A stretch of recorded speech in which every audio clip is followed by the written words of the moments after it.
The spitball flew through the air like a tiny, glistening comet of doom. It spun end over end, catching the dim bridge lights as it rocketed across the command deck of the Limpin POS, a miracle of velocity, moisture, and bad judgment. It struck the back of Rin Scatho's head with a wet, decisive spat. Paper pulp exploded in every direction, raining soggy shrapnel over the pilot's console. The navigation screen blinked twice in protest, now dotted with something that looked suspiciously like handwriting. For a heartbeat, the bridge went silent.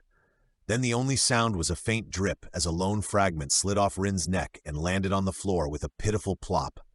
Rin froze. He didn't breathe, didn't blink, just sat there, scales glistening with the remains of bureaucracy. Rin slowly turned in his chair. Behind him, Captain Gront Fublex sat in his oversized pleather chair, cheeks puffed, a length of conduit pipe still held like a blowgun between his stubby hands. His eyes were wide with the innocent terror of a child caught red-handed beside a broken window. Bits of chewed paper clung to his chin. Kreldorf's voice drifted up from under a nearby console. "Tell me that wasn't what it sounded like," Gront very quietly said. "Science experiment." It was at that moment the galactic law enforcement scanner chirped, a shrill, metallic bloop-bloop that sliced through the still air of the bridge. The sound echoed off the panels, cutting short the afterglow of the Great Spitball War. Rin, still flicking bits of paper pulp off his neck, groaned. "Please tell me that's not another malfunction." Gront leaned forward, eyes gleaming. "Malfunction? No, Rin. That's the sweet sound of profit." The scanner projected a fuzzy hologram into the air, a grainy image of a thick-headed alien with 4 eyes, an alarming underbite, and a face only a force field could love. Text scrolled underneath. "Wanted, Garruk Tharn, armed and extremely dim. Reward 4,000 credits. Krell peered at the display, unimpressed. "Armed and dim. So basically you, Captain, with a weapon." Gront ignored him. 4,000 credits? Do you realize what that means, gentlemen?" Rin deadpanned. "Yes, more pleather for your chair." "Exactly," Gront bellowed, slamming a fist into the armrest. The chair squeaked heroically. "Set a course. Today the Limpin POS hunts again." The ship jolted as Rin reluctantly keyed the engines. "Coordinates locked. Target last seen near the Rithuran debris field." "Excellent," Gront said, grabbing his communicator. "Nim, prepare the tractor beam." Nim's voice crackled through the intercom. "Still smells like coffee, Captain." "Adds intimidation." Krell leaned back in his chair, crossing his arms. "You sure we're equipped for this? Last time we faced pirates, the ship defended itself by throwing a door at them." Gront waved dismissively. "Nonsense. We're seasoned veterans now. The galaxy fears the name Fublex." Rin muttered. "The galaxy laughs at the name Fublex." The Limpin POS rumbled to life. Lights flickered, engines coughed, and somewhere deep in the hull something important clanged loose. Through the cracked viewport, stars stretched into long white lines as the ship jumped into faster than it should be speed. "Captain," Rin said after a moment, "this bounty's posted as armed and dangerous. Proceed with extreme caution."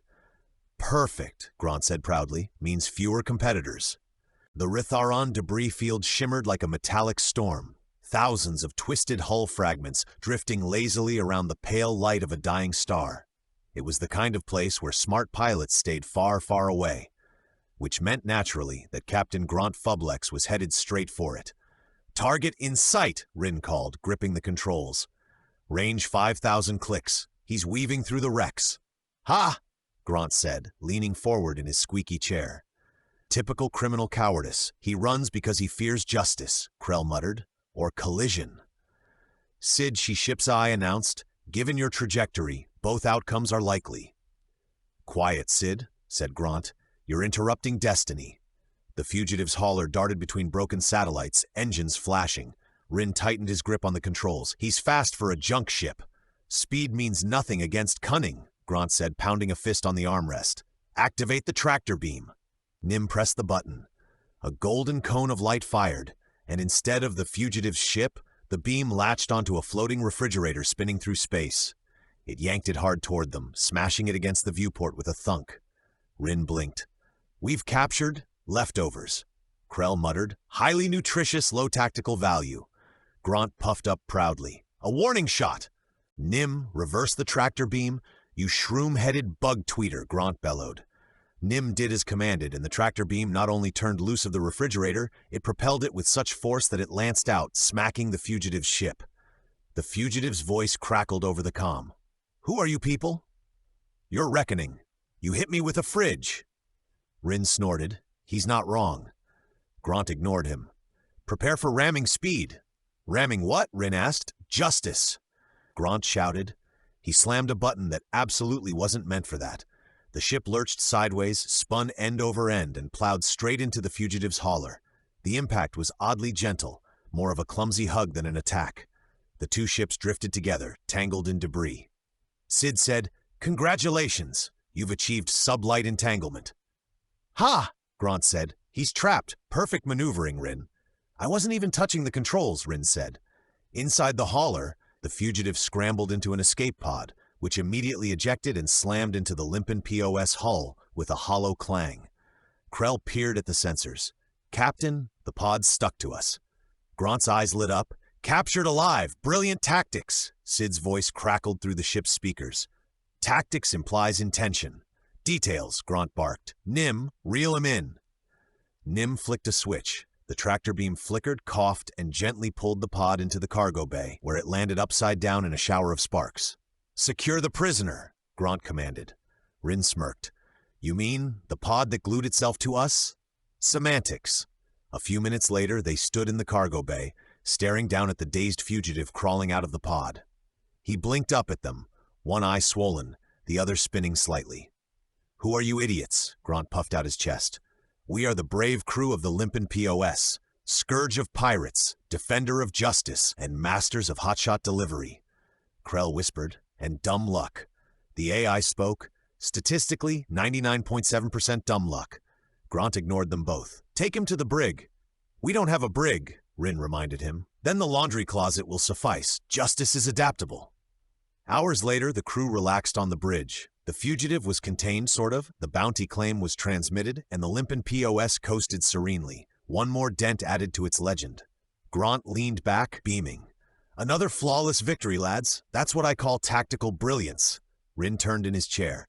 "You crashed into him, Captain." "Precisely. Element of surprise?"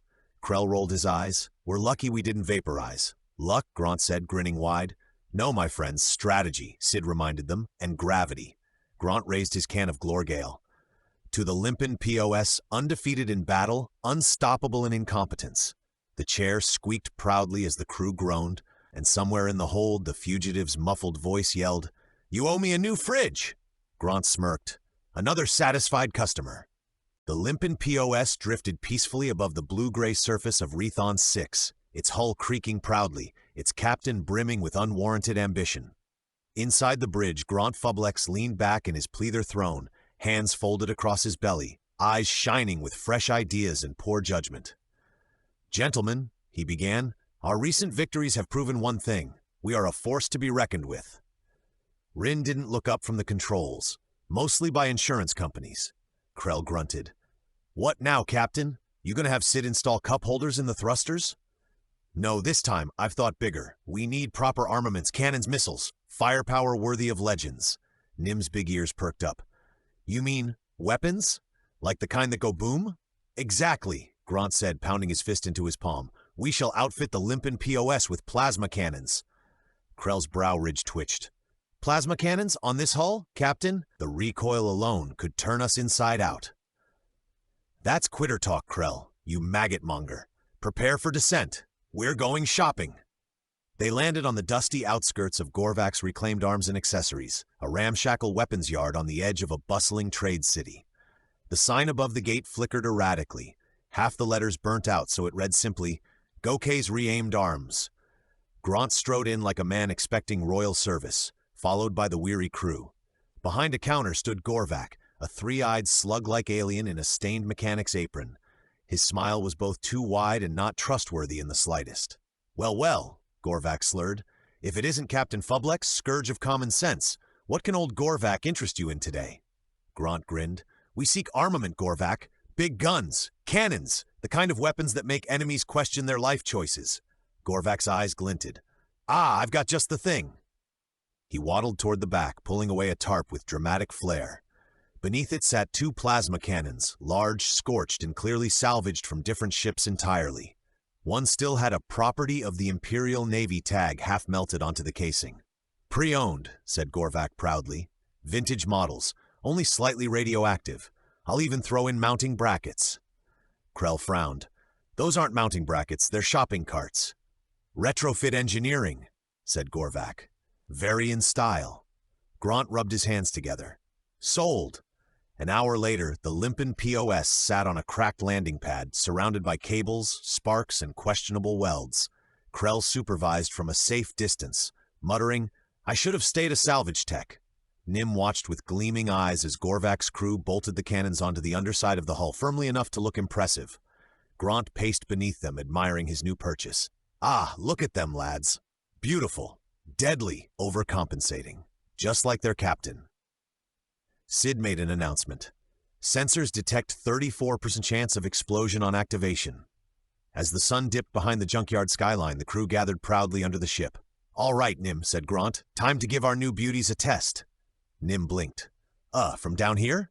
"Of course, tactical initiative, fire at will." Rin pinched the bridge of his snout. "Captain, maybe we should?" Nim grabbed the new handle that had been installed next to his seat and pulled the trigger. The world exploded in blue light. Twin plasma bolts shot from the cannons with a thunderous crack, lighting up the sky. But instead of soaring into the heavens, they leveled straight ahead, vaporizing a discount department store sitting directly across the street. The blast left a glowing crater and a rain of molten signage that drifted slowly to the ground. The once proud sign $Storium fell in two smoking halves. Everyone stared in stunned silence. Gront blinked once. "Flawless." Rin turned, mouth open. "You just destroyed a dollar store." "Collateral progress," said Gront. "Besides, it was probably on clearance." Sid said, "Captain, you've committed at least 9 violations of planetary ordnance and 3 counts of spontaneous demolition." Gorvac waddled up, coughing through the smoke. "Beautiful power, Captain?" Gront beamed. "Magnificent. I'll take 2 more." Gront turned toward the ship, chest puffed out, bits of debris still raining from above. "Gentlemen, the Limpin POS is no longer just a freighter." He raised a finger dramatically. "She's an instrument of destiny." Another small explosion rumbled from under the hull. The left cannon drooped slightly. Rin groaned. "She's also an instrument of property damage." Gront smiled proudly. "Progress is messy, Rin. Now let's get airborne before the locals fine us for improving the view." The ship's engines roared, belching smoke and dust as it lifted shakily off the ground, scorch marks still glowing beneath it. And the Limpin POS wobbled into the evening sky like a drunken hero, leaving the scene of its own triumph.